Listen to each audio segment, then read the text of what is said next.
Bismillahirrahmanirrahim. Alhamdulillah rabbil alamin.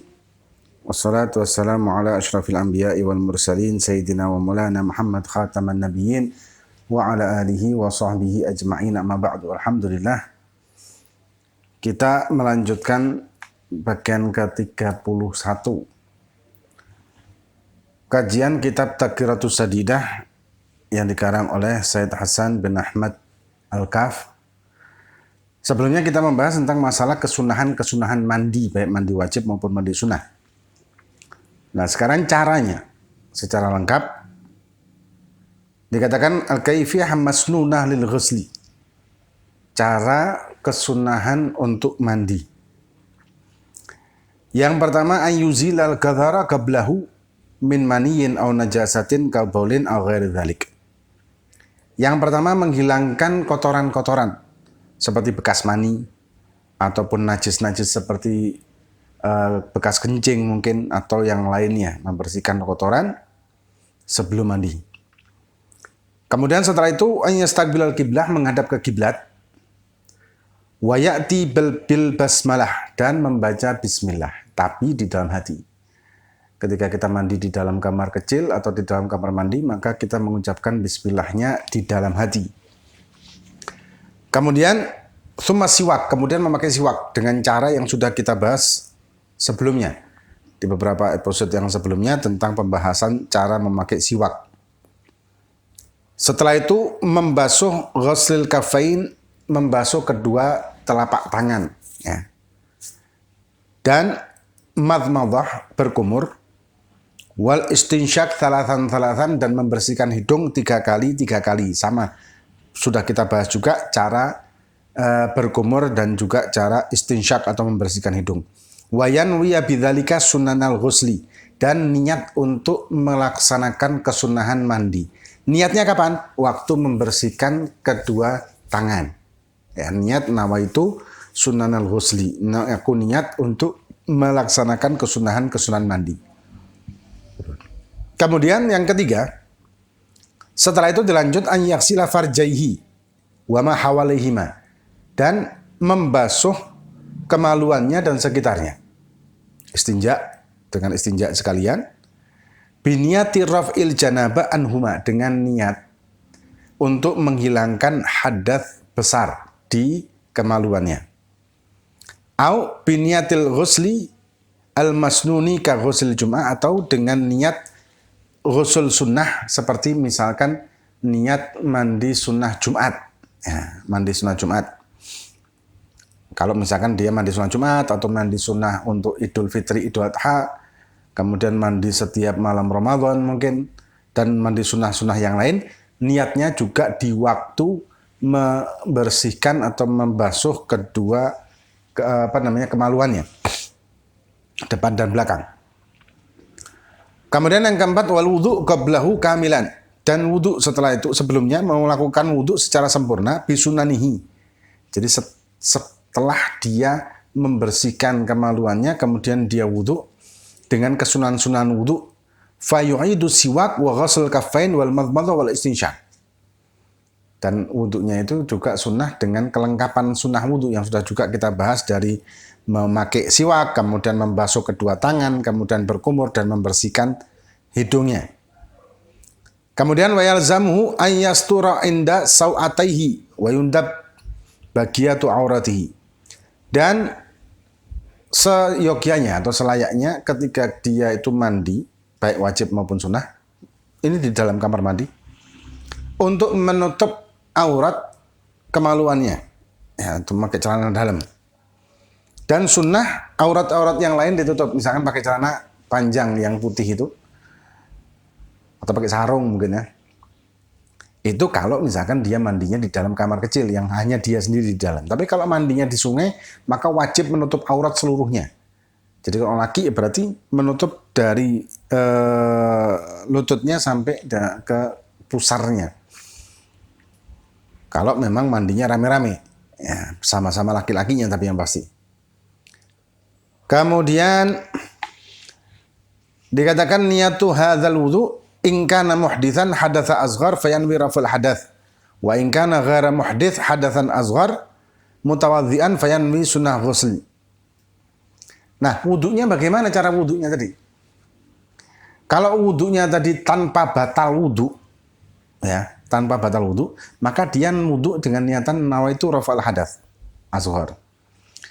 Atau nawaitu wudu aja cukup sebetulnya. Tapi kalau misalkan ingkana ghaira muhdits hadatsan asghar, orang ini sudah punya wudu, tapi tidak punya atau berhadas besar tapi punya wudu. Misalkan keluar mani tanpa jima. Bisa terjadi kemungkinan orang itu keluar mani tanpa menyentuh zakarnya, tanpa jima, otomatis tanpa membatalkan wudunya. Tapi wajib mandi besar. Nah, maka kalau seperti itu, maka dia wudunya niat sunnah ghusl. Ya, niat sunnah mandi. Tapi sebetulnya kalau kita misalkan niatnya itu langsung saja, nawaitu wudu gitu aja, tidak ada masalah sih. Jadi kita niat wudunya itu, ya wis nawaitu wudu. Karena itu otomatis kalau misalkan kita memang tidak punya wudu, itu mengangkat hadas besar, hadas kecil. Tapi kalau misalkan kita punya wudu, maka nawaitu wudu yang kita niatkan di hati itu menjadi tajdid wudu atau memperbarui wudu, dan hukumnya adalah sunnah tajdid wudu. Jadi niatnya sama. Ya.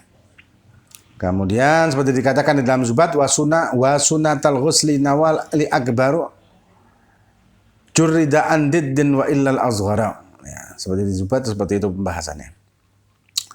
Kemudian selanjutnya setelah melakukan sunnah-sunnah tadi dan melaksanakan niat untuk mandi wajib ketika beristinja, yufidhul ma ala ra'sihi, mengguyurkan air ke kepalanya. Dan wayanwi inda awalihi an bagiyatil badan raf'al janabah aw ghuslal masnun.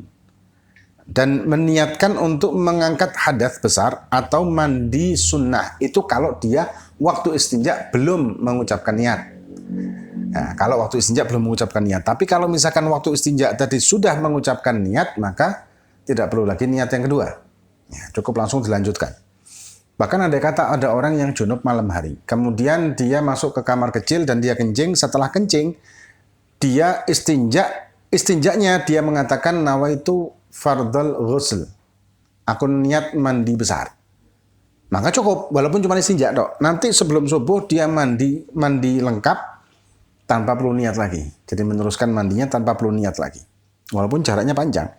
Misalkan tidurnya jam 10 malam, ya. Kemudian dia sebelum tidur itu junub, dia kencing. Setelah kencing, istinjaknya niat hadas besar, menghilangkan hadas besar di istinjaknya, belum mandi. Kemudian sebelum subuh jam 5 atau jam 4, dia mandi, meneruskan mandinya tanpa perlu niat ulang. Itu boleh. Kemudian yang ke-6, wa yata'ahadul ma'atif, dan betul-betul meratakan sampai ke kulit lipatan kulit yang ada di tubuh. Jadi lipatan kulitnya juga diratakan seluruhnya. Jadi kadang ada orang itu kalau misalkan dia mandi dengan jongkok, maka lipatan kulitnya itu juga akan tertutup dan tidak terkena air. Nah, ini membahayakan, menjadikan tidak sahnya mandi besar tersebut ketika ada sebagian atau kecil, walaupun sebagian kecil, dari kulit atau rambut kita yang tidak kena air atau masih kering. Maka tidak sah atau belum sempurna mandi besarnya. Kemudian yufidul ma' ala ma akbala min shikkihil aiman. Kemudian setelah mengguyur dari kepalanya, ambil lagi gayung dan mengguyur di sebelah kanannya dia. Ya, mengguyurkan di sebelah kanannya dia. Kalau dari pancuran, ya cukup ketika dia mengguyur wajahnya dari kepala, kemudian mengguyurkan atau noleh ya, memiringkan badannya untuk mengguyurkan di bagian kanannya dia, yang depan. Summa adbara minhu, kemudian yang bagian belakang diguyur. Summa ma'akbala min syikhil aisar, kemudian yang sisi kiri badan kita sebelah depan. Kemudian summa ma'adbara minhu, kemudian yang belakang. Ya, belakang, sisi belakang bagian tubuh kita yang kiri. Nah, kemudian tapi kalau misalkan kita nyelam di sungai atau di kolam, langsung nyelam ya sudah langsung. Kan tidak mungkin kita nyelam kepala dulu, kemudian kanan dhisik terus kiri dhisik gitu ya, agak repot kan. Kemudian dikatakan ada masalah mal illah fi taqdimi ghusl farj bi niyatir rafil janabah awil ghusl masnun anhuma. Apa sebabnya atau kenapa kok mendahulukan membasuh kedua kemaluan dengan niat menghilangkan hadas besar atau niat mandi wajib atau mandi sunnah kalau misalkan dia melakukan mandi sunnah. Kenapa kok mendahulukan kedua kemaluannya? Likai la yahtaj ila ghaslihima wa massihima athna ghuslihi fayangqud wudu'uhu fayajibu alaihi an yatawadda ba'da ghusli.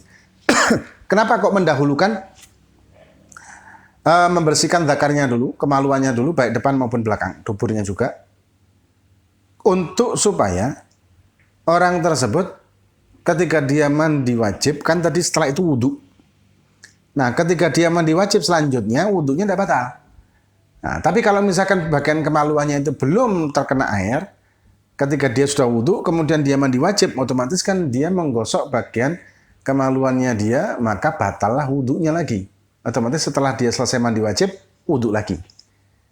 Nah, tapi kalau misalkan dia itu pertama membasuh kedua kemaluannya, kemudian dia wudhu, kemudian dia meneruskan mandi wajib tanpa menyentuh kemaluannya, maka wudhunya sah, hadas besarnya hilang, hadas kecilnya juga hilang.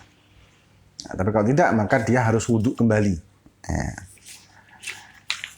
Kemudian masalah yang kedua, hal yang darijul hadas asghar tahtal ghusl amla. Apakah hadas kecil itu hilang juga dengan kita meniat untuk menghilangkan hadas besar dengan kita mandi? Apakah dengan mandi hadas kecil itu terangkat? Dikatakan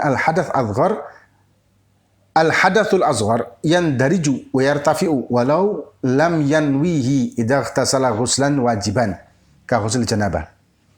Hadas kecil itu otomatis terangkat atau hilang walaupun dia tidak niat untuk menghilangkan hadas kecil ketika dia memang mandi wajib.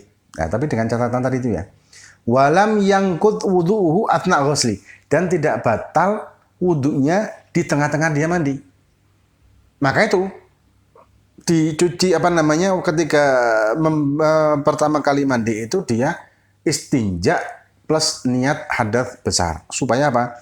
Supaya ketika dia mandi tersebut tidak masalah untuk menyentuh zakarnya yang mengakibatkan batal wudhunya lagi.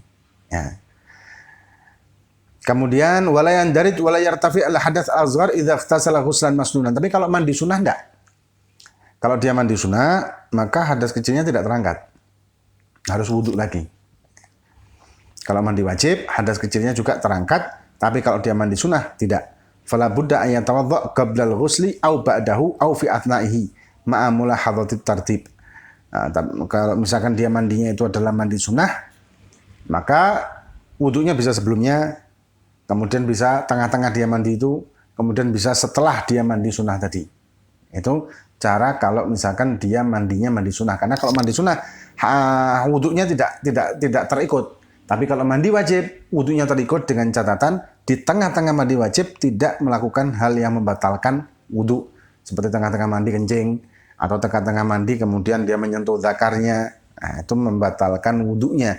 Otomatis setelah selesai mandi dia harus berwudhu ulang. Nah, ini cara kita untuk mandi wajib dan sunnah-sunnahnya. Kalau kita melakukan ini, melakukan kesunahan-kesunahan ini, maka di samping kita melakukan kewajiban, maka kita juga melakukan kesunahan. Dan kesunahan-kesunahan yang kita lakukan ketika orang banyak tidak tahu, atau kemungkinan besar tidak ada yang tahu, maka kesempurnaan dari kesunahan tersebut akan maksimal. Kenapa? Karena kalau misalkan kita melakukan suatu amal ibadah yang kemungkinan besar orang banyak tahu, masih bisa dihantui dengan riya. Tapi kalau misalkan kita itu melakukan suatu amal ibadah yang mayoritas atau umumnya ibadah tersebut tidak akan diketahui orang banyak, kemungkinan untuk riya itu sangat sedikit. Kemungkinan riyanya itu sedikit. Maka itu dikatakan oleh seorang ulama, orang yang melaksanakan adab-adab ketika di kamar kecil itu lebih cepat dia mendapatkan futuh, lebih cepat mendapatkan terbukanya hijab. Ya, kenapa? Ya karena tadi kemungkinan dari riaknya sangat jauh sekali. Seperti kita melakukan amaliyah ibadah batiniah, kemungkinan riaknya sangat minim. Tapi bukan berarti sudah cukup kita ibadah secara sembunyi aja, tidak perlu kita ibadah secara zahir ya. Ya tidak bisa seperti itu.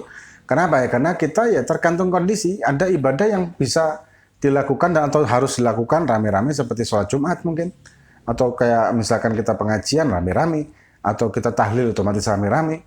Ada juga yang mungkin bisa dilaksanakan dengan sendiri, misalkan sholat malam dilaksanakan sendiri, atau baca zikir bisa dilaksanakan sendiri dengan sembunyi.